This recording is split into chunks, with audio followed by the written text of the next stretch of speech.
بسم الله الرحمن الرحيم. الحمد لله رب العالمين على جلوسنا وقعدنا في الدوري وما هبطناش، الحمد لله رب العالمين. ولكن رسالة لمجلس إدارة نادي بهتين، احنا مش ضدكم، احنا مش ضدكم، لكن احنا زعلانين على اللي بيحصل في نادينا.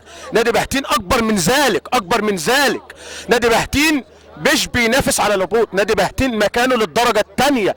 احنا جماهير نادي بهتين ما نستحقش نبقى في الدرجة دي. احنا عايزين نبقى اعلى واعلى، عاوزين نبقى احسن من كده.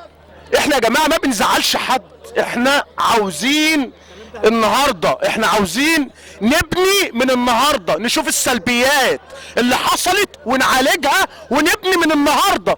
عاوزين نبني للسنه الجايه، عاوزين نصعد للدرجه الثانيه، عاوزين نصعد للممتاز.